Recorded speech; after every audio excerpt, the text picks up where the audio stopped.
Okay, you guys, like I said in our intro to motivation kind of Zoom session, today we are going to be looking at the theories of motivation, right? We know what motivation is. We know that we're talking about a need or a desire that energizes behavior and directs it towards a goal, right? But where does that come from? That's the question, right? And that's what these theories aim to give us insight into.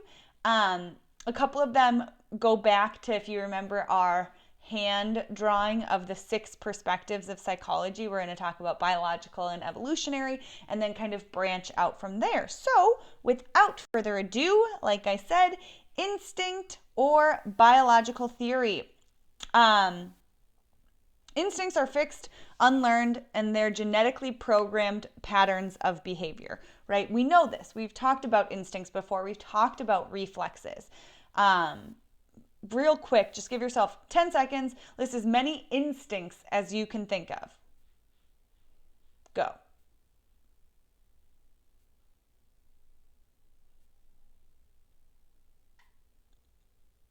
Right? Instincts. Think about when you trip and fall and you put your hands out to catch you so you don't hit your face, right? That's an instinct. Anything like if a ball comes flying at your face and you duck, right? That is an instinct. William McDougall came up with 18 basic instincts, and now, based on a lot of like sociological studies and kind of observational studies, we've been able to associate more than 10,000 particular actions that human beings make that are, in fact, instinctual. Another example would be migrating behaviors and mating displays of birds, which we're going to watch a quick video about like the mating displays of birds because it's funny and fun. But in humans, right, we have those natural born reflexes along with specific things such as, right, ducking if a ball is coming at your head or like putting your hands out when you fall. So these are all kind of instinctual or biological rationales for why we do the things we do and why we're motivated to do the things we do, right? So again, connecting this back to motivation, like these natural born inherent behaviors are what are driving us to take action for whatever it might be, self-perseverance, whatever it might be. Okay, so like I said, we're gonna watch a quick video here of the mating rituals of birds. This is from I don't think it's Planet Earth. I can't remember. It's a Netflix series articulated by David Attenborough, which he has that new documentary out. I haven't watched it yet. I love him, but it just kind of shows the motivation behind why these birds are behaving in this way is because they want to mate, they want to find a mate, and it makes them do kind of silly things.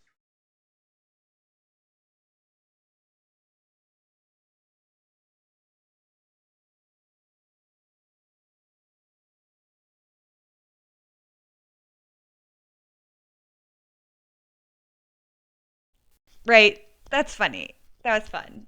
Not necessarily like the most educational. Well, I mean, you learn something about birds, but now when you think about instinctual or behavioral theory as it becomes or as it relates to motivation, right, we are thinking about we're behaving in a certain way because of our natural born instincts, right?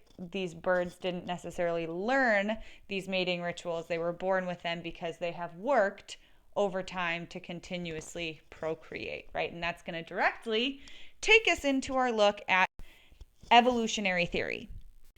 Here we know, right, the general gist is like creating adaptive properties that help us survive, help us continue to live, help us continue to pass on our genes and continue on the species, right? That's what we're talking about when we're talking evolutionary psychology, right? Generally speaking, an evolutionary theorist, when it comes to motivation, says that motives are a product of natural selection, right? Duh. We've been saying this all year. Natural selection, evolutionary psych.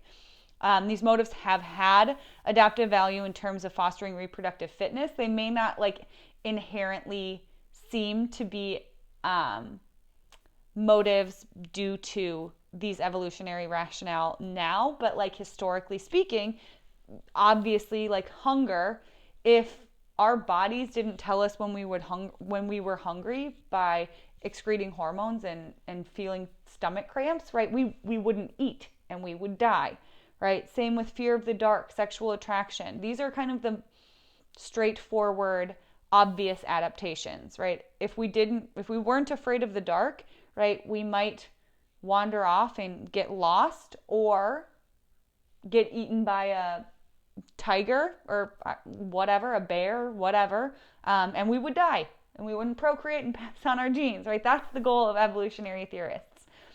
But to take like a more nuanced or less obvious adaptation would be something like morality or disgust. Like these are what we have referred to as kind of adaptive values, in that if we aren't acting with like the best interest of the group or acting in a moral way, like deciphering between what's right and what's wrong, right? We may be ostracized, we may like lose friends and family, and again, not be able to procreate. We might not survive long enough. Like people who are lonely tend to have shorter lifespans, right? Like all of this stuff plays into our understanding of why certain behaviors, why we're motivated to behave in certain ways based on an evolutionary theorist's perspective. With that, an understanding of kind of the brain, the bio-psych interpretation kind of relates back to both instinct biological theory and evolutionary theory. The hypothalamus is a huge component in our understanding of motivation. This is the hub for drive systems. When I'm talking about a drive, right, hunger is a drive, thirst is a drive, sexual attraction is a drive. These things that, like, these feelings and pushes that lead us to behave in certain ways, that's what we're talking about when we're talking about drives, and those are almost entirely processed in the hypothalamus. This is closely linked with the hippocampus, which we know is associated with memory. The amygdala is most associated with fear and emotion, as well as the pituitary glands and the cerebral cortex. When we talk about fight or flight, there are 4 F's that we're referring to when we talk about kind of our motivation and why we behave the way that we do, right? We have the 4 F's: fight, flight, feeding, and fornicating, or if you are more risque, you may say the other F word in replace to fornicate. So these are kind of the 4 motivations behind a lot of our behaviors, and that's what we're going with when we're talking about like evolutionary and biological psych as it pertains to motivation. So then transitioning from kind of those more primal motivators and driving forces of our behavior, we're going to shift our perspective to the drive reduction theory. This is also known as the Clark-Hull theory, and the idea here is that a drive is aroused or a drive is an aroused or tense state related to a physical need, right? So here we're talking about physical needs. In drive reduction theory, the idea that humans are motivated to reduce these drives with behaviors, right? The goal is to restore homeostasis, which is a steady internal state. We're going to talk more about homeostasis, but we did reference it if you think back to like talking about hormones and like hormone imbalances of like dopamine and serotonin. We want to have homeostasis or a balance, a steady internal state, whether it be like our temperature, whether it be the amount of hormones we're emitting, whether it be whatever within our body wants to maintain a steady internal state. And so the goal with drive reduction theory is purely physiological, right? We feel something, we're uncomfortable because of some drive within our body, some physiological drive, for example, food or water, right? The drive then is hunger or thirst, and our drive reducing behavior would be eating food or drinking water, right? With that said, there are different types of drives, right? There are regulatory drives and there are non-regulatory drives. You can see those listed right? Regulatory drives and non-regulatory drives. Regulatory drives, like I said, are purely physiological. Their goal is to preserve homeostasis, their life and death, eating, drinking, breathing. Non-regulatory drives, though, serve other purposes, and those things are like sex, status, achievement, right? So let's talk about like status or achievement, right? Like in your job, if you feel like you're working really, really hard, but you haven't gotten a promotion in 10 years, right? You may feel really uncomfortable. It's a tense state. That's that drive, that like dissatisfaction with status. So the need would be status, right? I want a promotion. The drive is dissatisfaction in your work life. And so the drive reducing behavior would be to work harder, ask for a raise, whatever it might be, right? Need leads to a drive reducing behavior. That is why we are motivated to take certain actions. So drive reduction theory, we want to get rid of, reduce some sort of need or some state of aroused or tension, arousal or tension based on a physical need. Okay? Yeah. So then the question is the difference between drives and incentives. We are going to watch a video kind of at the end, well, not kind of, absolutely at the end of this lecture, that looks at incentives in the workplace and what makes people work hard. But it is important to recognize the difference between drives and incentives, because in drive reduction theory, right, drives push, right? They're based on inner needs and can be seen as a force pushing from inside of us, right? The drive is hunger or thirst, right? Incentives are external stimuli that either appeal to our needs or trigger our aversion feelings, and can be used to pull us in our actions, right? So this makes sense, right? Incentives, people work so that they get a bonus at the end of the year. The bonus is an incentive, right? And so an incentive is pulling them towards working harder or making more sales, right? Whereas the drive might be like a need for status, a need for recognition, a need to belong someplace, right? That drive is coming from within you, pushing you towards that goal, right? Here's some more examples. We have a drive to have food or money we can exchange for food, right? Employers can use the prospect of a raise in or elimination of salary as an incentive for us to follow employer goals or policies, right? So this makes sense, but it is important to clarify the difference between drives and incentives, because drives are associated with that drive reduction theory, and we're going to look at incentives and the role that they play in motivation, which is different. So with that kind of in mind, it's easy to connect points A and B when we're talking about like, my physiological need for food makes me hungry, therefore I eat, right? Like that's a pretty straightforward conversation, but like what makes us curious? What makes us explore? What makes us try to learn new things just for the sake of learning them, right? That's what the exploration inventory is going to show us. So I'm going to flip to the next slide. I want you to pause the video and just answer these questions 1 through 18. And once you have those in your notes, you've answered 1 through 18 on a scale of 1 to 8. I will give you kind of the rundown of how to score these and what that means. So hopefully you have answered all of those. How you're going to find your total score is by adding up your total for numbers 1 through 18. There's no flipping and flopping and adding and subtracting or pulling and pinching, nothing. You're just adding everything up. So take a second, add those up. The scores will range from 18 to 144. Once you kind of have your score, note that higher scores reflect a greater desire to investigate new and complex social, intellectual, and environmental stimuli, right? So if you're closer to 144, you're more likely to be curious and investigate those new and complex situations, right? If you're lower, you're less curious, you don't really care all that much. You want to get from point A to point B, you want to get your job done, and that's that.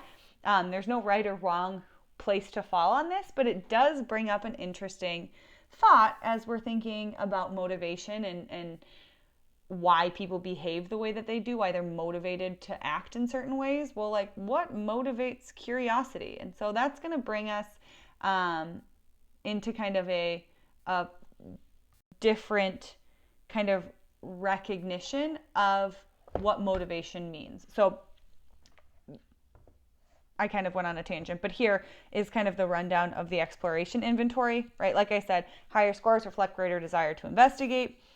Green and Campbell, the people who created this inventory, argue that individual differences are linked to attachment styles. So think back to learning, think back to our developmental psychology unit. Those with a secure attachment style are much more open to exploration, whereas those with an anxious or avoidant style are much more closed to exploration. That makes sense.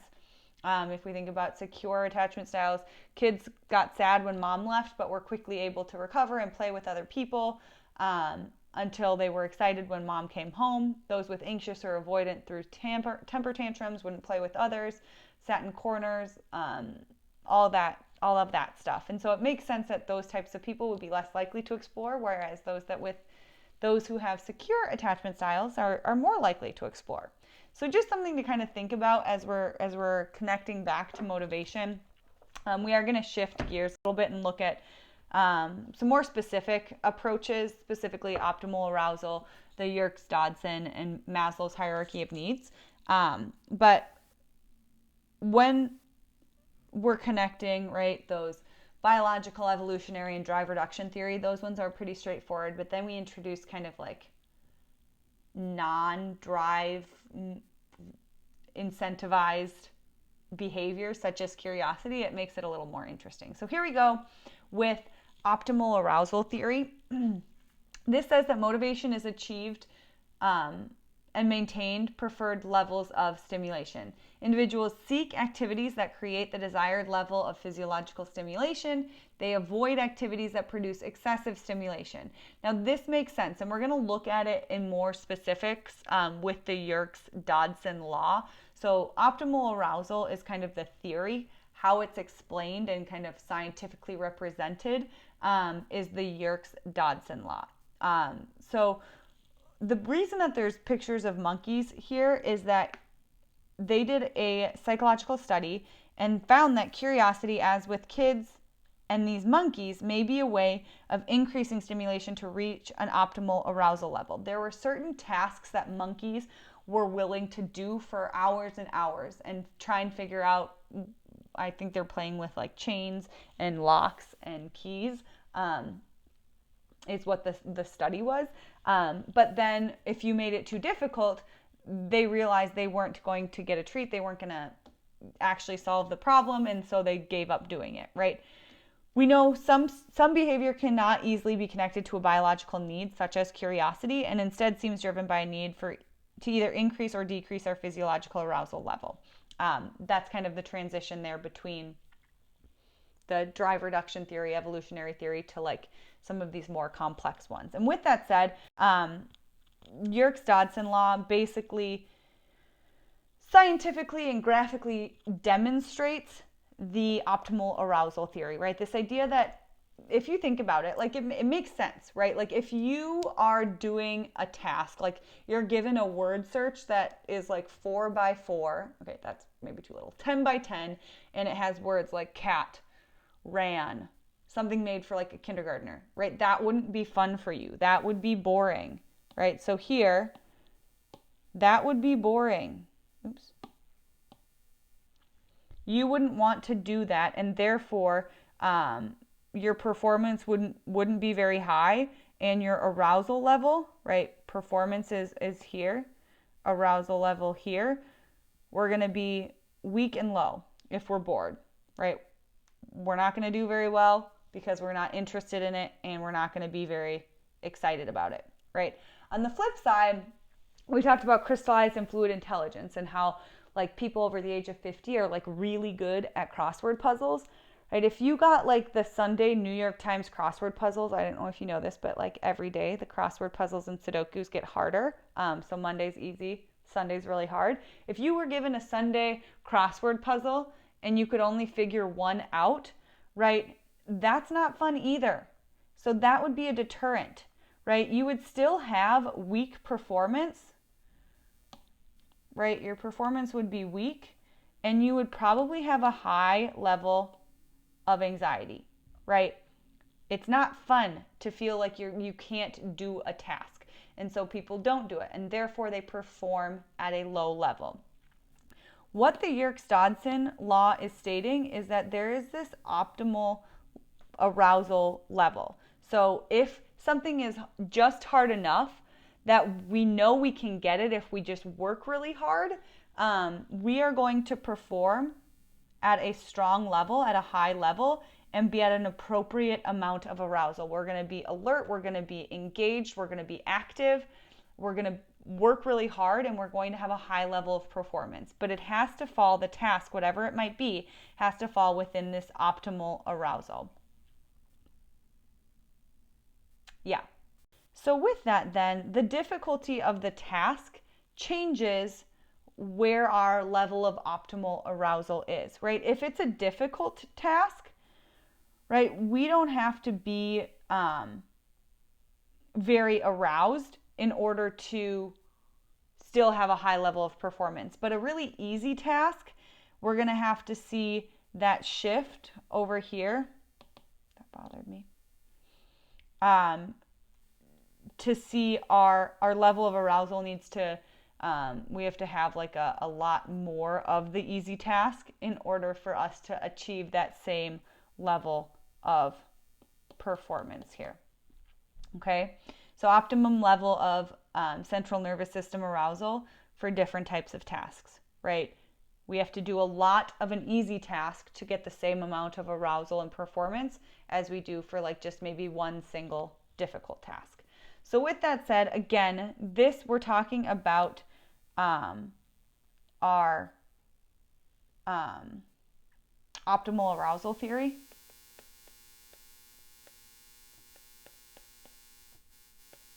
And the Yerkes-Dodson law is what kind of like, again, scientifically represents that particular theory and approach, right? We behave in a certain way. We're motivated to do certain things, such as be curious, because of that physiological need to be aroused. And by aroused, we mean like engaged, alert, recognizing, interacting with the world around us. Okay? So, optimal arousal theory, Yerkes-Dodson law. Moving on. Now we have Maslow's hierarchy of needs. This comes up about a bajillion times in psychology. Basically, Maslow came up with this kind of, obviously, this pyramid of what needs need to be fulfilled and when. So basically what he's saying is that the first thing that needs to happen is we need to have our physiological needs met. If our physiological needs are not met, we are not going to be able to get further up this hierarchy, right?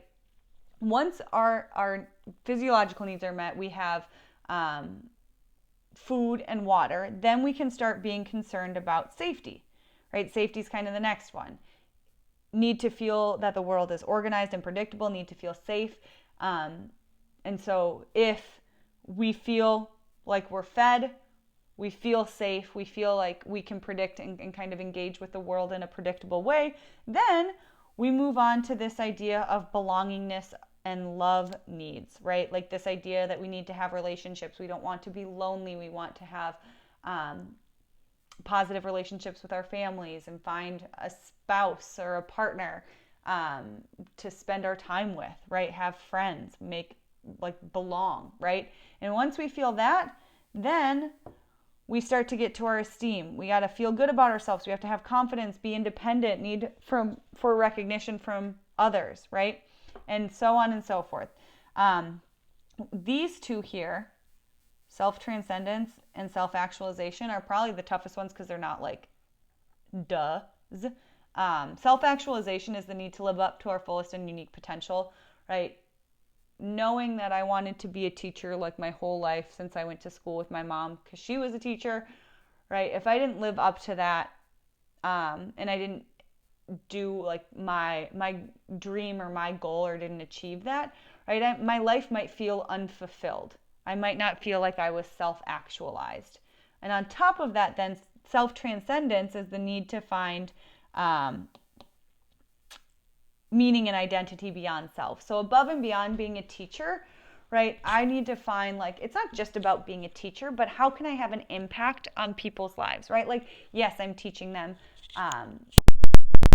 oops, I just dropped my microphone. How to prepare for the AP psychology test. Yes, I'm working with kids on their economics senior project, but like, so what? What does that mean? How can I go above and beyond myself and making myself feel good? And like transcend that self-identity. Okay, so again, Maslow says that you have to have each of these before you can move up to the next kind of level of hierarchy. We can only reach self-transcendence if we've self-actualized and we feel confident and independent with our esteem, right? But the question is, like, there are issues that violate this. Like, soldiers sacrifice their safety, but could they be seen as fighting for safety, both indirectly protecting the country and directly defeating the people who are shooting them, right? We're giving up these needs when we're talking about this particular example, right? Veterans are giving up safety, but they still are able to achieve some of these other things, right? What about hunger strikers and mystics feel secure enough in meeting their needs that they can do without food temporarily to pursue their higher goal, right? So there are violations to these needs, and I actually linked a fun video in the supplemental materials about, like, do psychologists still use this? Yes, they do. Everybody knows Maslow's hierarchy. We talk about it in a lot of different subjects. But it is important to kind of know and recognize this particular, whoa, my pen flying all over the place. This particular motivational theory when we're talking about this topic, right? Oh, here we go. Next on the list, we have achievement, motivation, and incentive theory. These are kind of our last two theories. We're going to talk about the overjustification effect, and then I'm going to have you watch a video on motivation and incentive. But for now, psychologist David McClelland studied workplace motivation, which is what the video predominantly is about that you're going to watch at the end of this. Workers, as well as their superiors, have a need that influence their performance at work. Right? This idea of achievement motivation says that an individual's need to meet realistic goals, receive feedback, and experience a sense of accomplishment is why they behave the way that they do. Right? We're motivated to do different things in different venues of our life. So this is one specific aspect of motivation, right? It's work-specific motivation. But oftentimes and David McClelland would have said this too, like in his research, he finds that this doesn't only go for workplace, like psychology, but that's where it's found most prevalently and most distinguishedly. Most distinguished? Crickets? Yeah, so achievement motivation, pretty self-explanatory. We want to meet goals, we want feedback, we want to experience that sense of accomplishment, and therefore we behave in certain ways. The last one then, incentive theory, states that behavior is motivated by an organism's desire for reinforcements and rewards, and that this desire is what governs behavior. Now, again, this one's another pretty self-explanatory one. We talked about the different types of conditioning, classical and operant conditioning, right? People behave in certain ways because of rewards and punishments, right? Duh. Now, I think it's really important to recognize all of these theories of motivation are incomplete, and all of them are correct, right? There are certain examples of motivation, of motivators making us behave in certain ways because of achievement motivation or because of drive reduction theory or both, right? Like, none of these is like the only right answer, but there are different approaches to understanding motivation, and sometimes certain behaviors can be explained by multiple theories, sometimes only one. Sometimes that workplace motivation And achievement motivation is more specific to our job performance. And we don't really see that drive reduction theory in those examples, right? And that's okay. But we will have to be able to distinguish the differences between these different theories and what they're trying to understand and how they understand it. With that said, to dig a little bit deeper into incentive theory, is to look at the difference between intrinsic and extrinsic motivation, and then the over-justification effect before you watch that final video. Intrinsic motivation is the desire to perform a behavior effectively for its own sake. Extrinsic motivation is a desire to perform a behavior to receive promised reward or avoid a threatened punishment.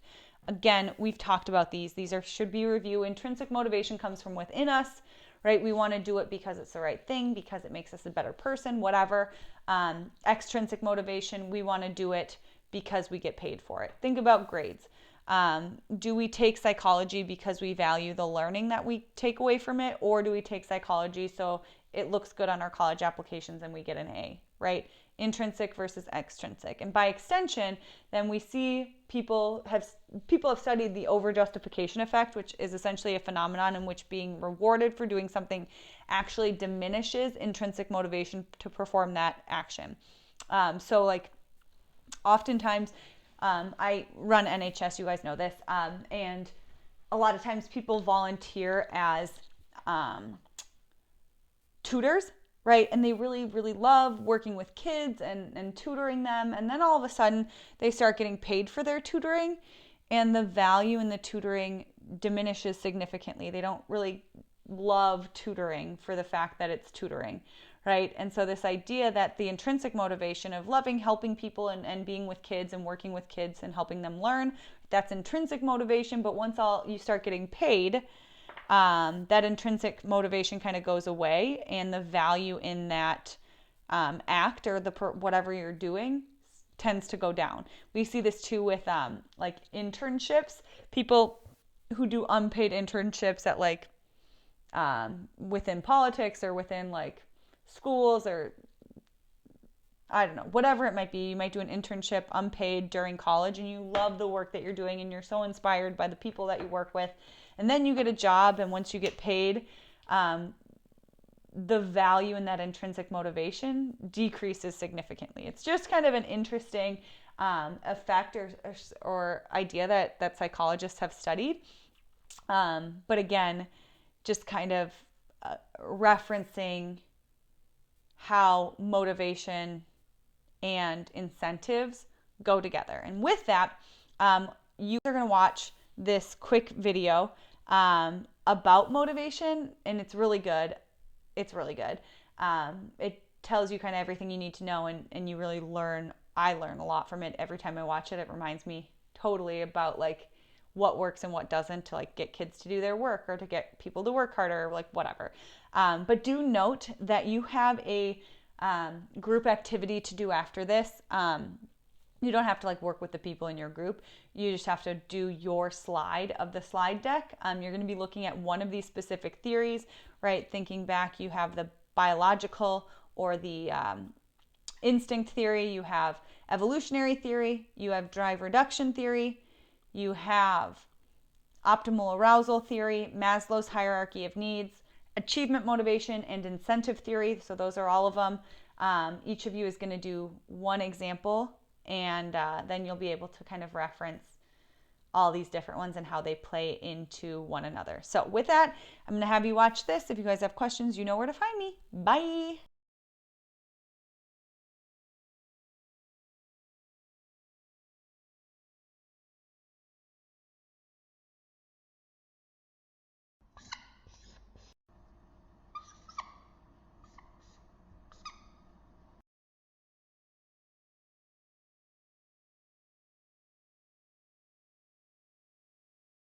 Our motivations are unbelievably interesting. I mean, I've been working on this for a few years, and I just find the topic still so amazingly engaging and interesting. So I want to tell you about that. The science is really surprising. The science is a little bit freaky, okay? We are not as endlessly manipulable and as predictable as you would think. There's a whole set of unbelievably interesting studies. I want to give you two that call into question this idea that if you reward something, you get more of the behavior you want. If you punish something, you get less of it. So let's go from London to the mean streets of Cambridge, Massachusetts, in the northeastern part of the United States. And let's talk about a study done at MIT, Massachusetts Institute of Technology. Here's what they did. They took a whole group of students, and they gave them a set of challenges. Things like memorizing strings of digits, solving word puzzles, other kinds of spatial puzzles, even physical tasks like throwing a ball through a hoop. Okay, they gave them these challenges, and they said to incentivize their performance, they gave them 3 levels of rewards. Okay? So if you did pretty well, you got a small monetary reward. If you did medium well, you got a medium monetary reward. And if you did really well, if you were one of the top performers, you got a large cash prize. Okay? We've seen this movie before. This is essentially a typical motivation scheme within organizations, right? We reward the very top performers, we ignore the low performers, and the other folks kind of in the middle. Okay, you get a little bit. So what happens? They do the test, they have these incentives. Here's what they found out. 1, as long as the task involved only mechanical skill, bonuses worked as they would be expected. The higher the pay, the better their performance. Okay, that makes sense. But here's what happens. But once the task called for even rudimentary cognitive skill, a larger reward led to poorer performance. Now, this is strange, right? A larger reward led to poorer performance? How can that possibly be? Now, what's interesting about this is that these folks here who did this are all economists, 2 at MIT, 1 at the University of Chicago, 1 at Carnegie Mellon, okay, the top tier of the economics profession. And they're reaching this conclusion that seems contrary to what a lot of us learned in economics, which is that the higher the reward, the better their performance. And they're saying that once you get above rudimentary cognitive skill, it's the other way around. Which seems like this kind of, the idea that these rewards don't work that way seems vaguely left-wing and socialist, doesn't it? It's kind of this kind of weird socialist conspiracy. For those of you who have those conspiracy theories, I want to point out the notoriously left-wing socialist group that financed the research, the Federal Reserve Bank. So this is the mainstream of the mainstream coming to a conclusion that's quite surprising. Seems to defy the laws of behavioral physics. So this is strange, a strange finding. So what do? They say, this is freaky. Let's go test it somewhere else. Maybe that $50 or $60 prize isn't sufficiently motivating for an MIT student, right? So let's go to a place where $50 is actually more significant relatively, right? So let's take the experiment. We're going to go to Madurai, India, rural India, where $50, $60, whatever the number was, is actually a significant sum of money. So they replicated the experiment in India roughly as follows. Small rewards, the equivalent of 2 weeks' salary. Small performance, low performance, 2 weeks' salary. Medium performance, about a month's salary.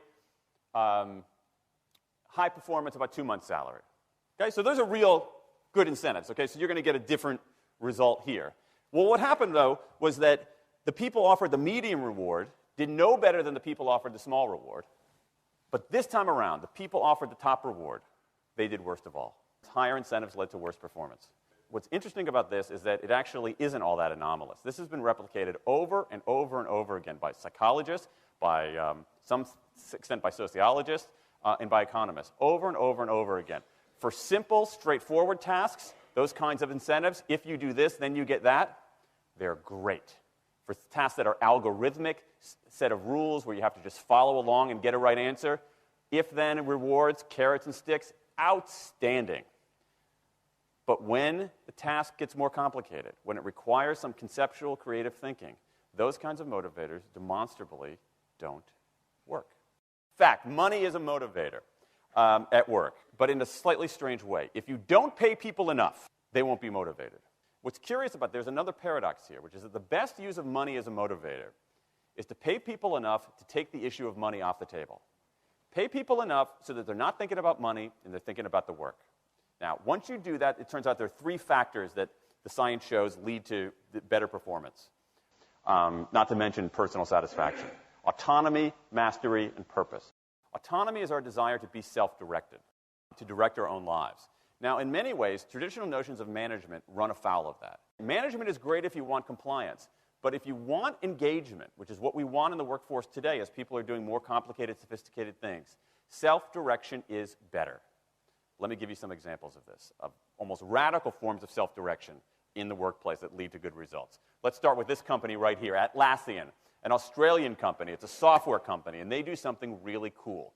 Once a quarter on a Thursday afternoon, they say to their developers, for the next 24 hours, you can work on anything you want. You can work on it the way you want. You can work on it with whomever you want. All we ask is that you show the results to the company at the end of those 24 hours in this fun kind of meeting, not a star chamber session, but this fun meeting with beer and cake and fun and other things like that. It turns out that that one day of pure, undiluted autonomy has led to a whole array of fixes for existing software, a whole array of ideas for new products that otherwise had never emerged. One day. Now, this is not an if-then incentive. This is not the sort of thing that I would have done 3 years ago before I knew this research. I would have said, you want people to be creative and innovative? Give them a freaking innovation bonus. If you can do something cool, I'll give you $2,500. They're not doing this at all. They're essentially saying, you probably want to do something interesting. Let me just get out of your way. One day of autonomy produces things that had never emerged. Okay, let's talk about mastery. Mastery is our urge to get better at stuff. We like to get better at stuff. This is why people play musical instruments on the weekend. You got all these people who are acting in ways that seem irrational economically. They play musical instruments on weekends. Why? It's not going to get them a mate. It's not going to make them any money. Why are they doing it? Because it's fun, because you get better at it, and that's satisfying. Go back in time a little bit. I imagine this if I went to my first economics professor, a woman named Mary Alice Schulman, and I went to her in 1983 and said, Professor Schulman, can I talk to you after class for a moment? Yeah. I got this inkling. I got this idea for a business model. I just want to run it past you. Here's how it would work. You get a bunch of people around the world who are doing highly skilled work, but they're willing to do it for free and volunteer their time, 20, sometimes 30 hours a week. Okay, she's looking at you somewhat skeptically there. Oh, but I'm not done. And then what they create, they give it away rather than sell it. It's going to be huge. I mean, she truly would have thought I was insane. Okay? It seemed to fly in the face of so many things. But what do you have? You have Linux powering 1 out of 4 corporate servers in Fortune 500 companies, Apache powering more than the majority of web servers, Wikipedia. What's going on? Why are people doing this? Why are these people, many of whom are technically sophisticated, highly skilled people who have jobs? Okay? They have jobs. They're working at jobs for pay, doing sophisticated technological work. And yet, during their limited discretionary time, they do equally, if not more, technically sophisticated work, not for their employer, but for someone else for free. That's a strange economic behavior. Economists who look into it, why are they doing this? It's overwhelmingly clear. Challenge and mastery, along with making a contribution. That's it. What you see more and more is a rise of what you might call the purpose motive, is that more and more organizations want to have some kind of transcendent purpose, partly because it makes coming to work better, partly because that's the way to get better talent. And what we're seeing now is, in some ways, when the profit motive becomes unmoored from the purpose motive, bad things happen. Bad things ethically sometimes, but also bad things just like not good stuff, like crappy products, like lame services, like uninspiring places to work. That when the profit motive is paramount, or when it becomes completely unhitched from the purpose motive, it's just, people don't do great things. More and more organizations are realizing this and sort of disturbing the categories between what's profit and what's purpose. And I think that actually heralds something interesting. And I think that the organizations that are flourishing, whether they're profit, for-profit, or somewhere in between, are animated by this purpose motive. Let me give you a couple of examples. Here's the founder of Skype. He says, our goal is to be disruptive, but in the cause of making the world a better place. Pretty good purpose. Here's Steve Jobs. I want to put a ding in the universe. All right? That's the kind of thing that might get you up in the morning and racing to go to work. So I think that we are purpose maximizers, not only profit maximizers. I think the science shows that we care about mastery very, very deeply. And the science shows that we want to be self-directed. And I think that the big takeaway here is that if we start treating people like people and not assuming that they're simply horses, slower, smaller, better-smelling horses, if we get past this kind of ideology of carrots and sticks and look at the science, I think we can actually build organizations and work lives that make us better off, but I also think they have the promise to make our world just a little bit better.